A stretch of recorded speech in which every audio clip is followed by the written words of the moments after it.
ಅಧ್ಯಕ್ಷ ನೀವು ಕೂಡ ಹೇಳಿದ್ದೀರಿ ಎಲ್ಲ ವಿಚಾರ ಅಂತ ಹೇಳಿದ್ರೆ ಮಂತ್ರಿ ಉತ್ತರ ಕೊಡ್ಲಿ ಮತ್ತೆ ಸಬ್ ಕ್ವಶನ್ ನೀವು ಕೇಳಿ ಏನದಿದ್ರೆ ಸಭೆತ ಗುರಿಕರ್ರೆ ನಮ್ಮ ಪೂರ ಕುಡ್ಲದ ಹಂಚಿರ್ದು ಬರ್ಪಣಾಗ್ಲಿ ಯಾನ್ ಲವೆ ಪಂಪನಿ ಈ ಕೇಂದ್ರ ವಿಷಯ ಪೂರ ಕೇಂದ್ರ ಇತ ಮಂತ್ರಿ ಉತ್ತರ ಕೊಡ್ತೇವೆ ಸಹಕಾರ ಕೇಂದ್ರ ಪಾತ್ರನೆ ಗುರಿಕರ್ರೆ ಅಂಚ ಈರ್ಲ ಎಂಕಲ ಒಂದು 2 ನಿಮಿಷ ಸಹಕಾರ ಕೊರಡು ಗುರಿಕರ್ರೆ ಐತ ಬಗ್ಗೆ ಯಾನ್ಲ ಅರ್ಲ ಉಲ್ಲರಿ ಎಂಕಲ ಒಂದು 2 ನಿಮಿಷ ಪಾತಿರಲ್ಲ ಅವಕಾಶ ಈ ಭಾಗದ ವೇದವಾಸ ಒಂದು ನಿಮಿಷ ಒಂದು ನಿಮಿಷ ವೇದಾಸ ಒಂದು ನಿಮಿಷ ಈ ರೀತಿ ಈ ಭಾಗ ಈ ಸಭೆತ್ತ ಗುರಿಕಾರ ಆತರಿ ನಂಗೆ ಮಾತೆರೆಗಳ ಒಂದು ಪಾತೆರನ ಅವಕಾಶ ಉಂಟು ಇತ್ತ ದೆಕ್ಕೆ ಮಾತೆರೆಗಳ ಇತ್ತೆ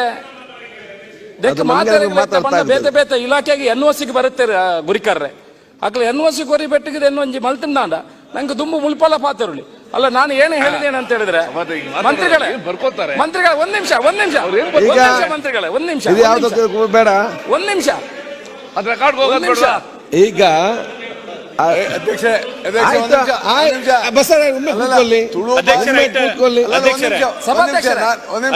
ತುಳು ಭಾಷೆ ಮಾತಾಡೋದಕ್ಕೆ ನಂದೇನು ವಿರೋಧ ಇಲ್ಲ. It is not in the constitution schedule. ಆಯ್ತು, ಅವ್ರು ಬರ್ಕೊಳಕ್ ಆಗಲ್ಲ ಮತ್ತು ಇದು ಅಧಿಕೃತ ಭಾಷೆ ಅಲ್ಲ. ಆಯ್ತು ಸಭಾಧ್ಯಕ್ಷರೇ ಆಯ್ತು ಹೇಳಿದ್ರಲ್ಲ ಕೂತ್ಕೊಳ್ಳಿ.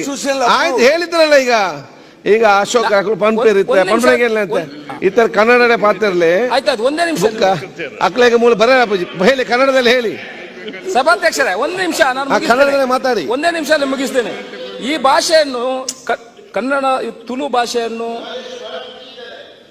ಎರಡನೇ ಅಧಿಕೃತ ಭಾಷೆಯಾಗಿ ಸೇರ್ಪಡೆ ಮಾಡಿಕೊಂಡ್ರೆ ನಾವು ಮುಂದಿನ ದಿವಸದಲ್ಲಿ ಇವರು ಮಾತಾಡಬೇಡ ಅಂತೇಳಿ ನಮಗೆ ಮಾತಾಡುವ ಅವಕಾಶ ಸಿಗ್ತದೆ.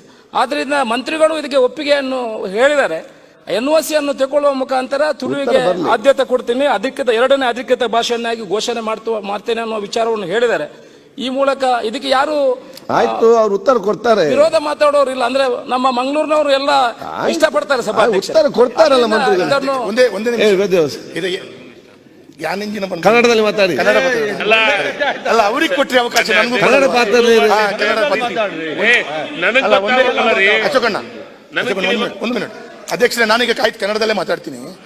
ಈಗಾಗಲೇ ಈ ಹಿಂದೆ ಸುನಿಲ್ ಕುಮಾರ್ ಅವರು ಕನ್ನಡ ಸಂಸ್ಕೃತಿ ಇಲಾಖೆ ಸಚಿವರಾಗಿದ್ದಾಗ ಕಾನೂನು ಇಲಾಖೆ ಎನ್ಒಸಿಯನ್ನು ಪಡ್ಕೊಂಡು, ಸಂಸದೀಯ ಇಲಾಖೆ ಕೂಡ ಎನ್ಒಸಿಯನ್ನು ಪಡ್ಕೊಂಡು, ಡಾಕ್ಟರ್ ಮೋಹನ್ ಅವರ ವರದಿಯನ್ನು ಪಡ್ಕೊಂಡು ಎಲ್ಲವೂ ಆಗಿದೆ. ಇನ್ನು ಕೊನೆಯದಾಗಿ ಸಚಿವರು ಕ್ಯಾಬಿನೆಟಲ್ಲಿ ಇಟ್ಟರೆ ಅಲ್ಲಿಗೆ ಒಂದು ಅವಕಾಶಗಳಾಗ್ತದೆ. ಆವಾಗ ರಾಜ್ಯದ ಅಧಿಕೃತ ಭಾಷೆಯನ್ನಾಗಿ ಎಂಕುಲ್ ತುರುಟೆ ಪಾತಿರೊಳ್ಳಿ ಅಂತ ಹೇಳುವಂಥದ್ದು ನಾನು ಹೇಳಲಿಕ್ಕೆ ಬಯಸ್ತೇನೆ. ಅದಕ್ಕಾಗಿ ನೀವು ಕೂಡ ತುಳು ಭಾಷೆಯನ್ನು ಮಾತನಾಡಿಕೊಂಡೇ ಇಲ್ಲಿ ತನಕ ಬಂದಿದ್ದೀರಿ, ರಾಜ್ಯದ ಉನ್ನತ ಸ್ಥಾನದಲ್ಲಿ ಇದ್ದೀರಿ.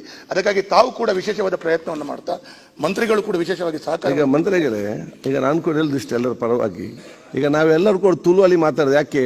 ಈಗ ನೋಡಿ ಎಲ್ಲ ನೆಗಾಡ್ತಾ ಇದ್ರು, ಖುಷಿಯಿಂದ ಇದ್ರು. ಸೊ ತುಳು ಭಾಷೆ ಮಾತ್ರ ಎಲ್ಲರೂ ಖುಷಿಯಲ್ಲಿಡುವಂಥ ಕೆಲಸ ಮಾಡ್ತಾರೆ.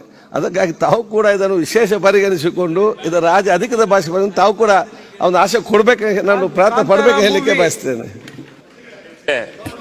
ಅವರು ಕ್ವಶನ್ ಕೇಳಿದ್ದಾರೆ, ನಾನು